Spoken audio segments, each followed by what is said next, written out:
Shalom saudaraku. Sebelum kita merenungkan kebenaran firman Tuhan di pagi hari ini, mari kita sama-sama berdoa. Bapa Surgawi, kami berterima kasih untuk pagi hari ini. Kami mau terus mengucap syukur untuk kebaikan Tuhan di dalam kehidupan setiap kami. Pagi hari ini, kami ingin kembali mendengar tentang kebenaran firman-Mu. Biar kebenaran firman-Mu yang terus mengajar kami sepanjang hari ini. Amin. Pagi hari ini, kita akan merenungkan kebenaran firman-Nya dengan tema Paying the Price. Mari kita buka Alkitab di dalam kitab Yosua pasal 10 ayat 1 sampai ayat yang keempat. Demikian firman Tuhan.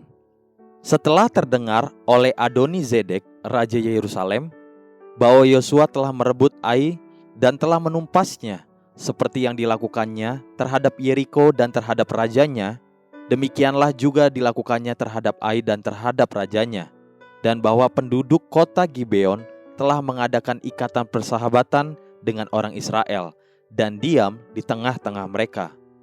Maka sangat takutlah orang, sebab Gibeon itu kota yang besar, seperti salah satu kota kerajaan, bahkan lebih besar dari Ai, dan semua orangnya adalah pahlawan.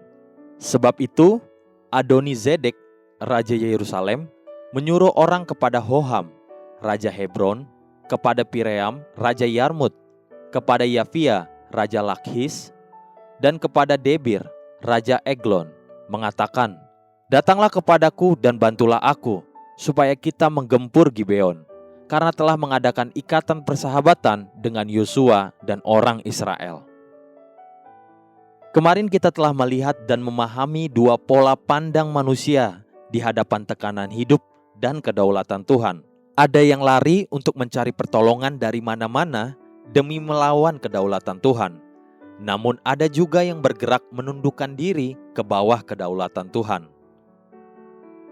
Penduduk Gibeon telah memilih untuk menggabungkan diri kepada keputusan Tuhan dan kepada kedaulatan Tuhan atas wilayah tanah Kanaan.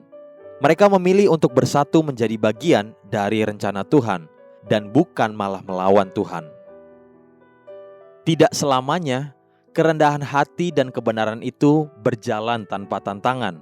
Kitab Yosua pasal 10 mencatat bahwa setelah terdengar bahwa penduduk kota Gibeon telah mengadakan ikatan persahabatan dengan orang Israel dan diam di tengah-tengah mereka, maka sangat takutlah orang, sebab Gibeon itu kota yang besar, seperti salah satu kota kerajaan, bahkan lebih besar dari Ai, dan semua orangnya adalah pahlawan.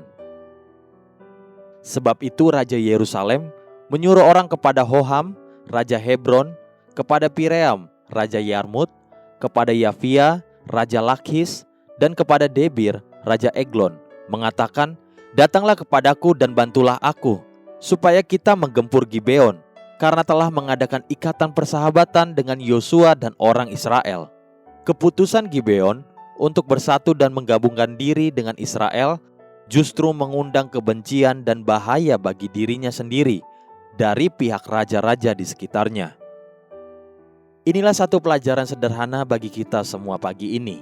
Setiap keputusan yang kita ambil selalu akan membawa konsekuensi. Selalu akan timbul akibat dari sebuah keputusan yang kita ambil.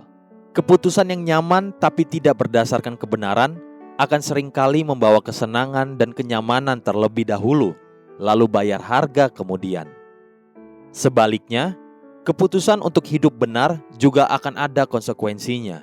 Dan seringkali itu harus dengan membayar harga terlebih dahulu, namun akan diikuti dengan damai sejahtera dan nikmat senantiasa.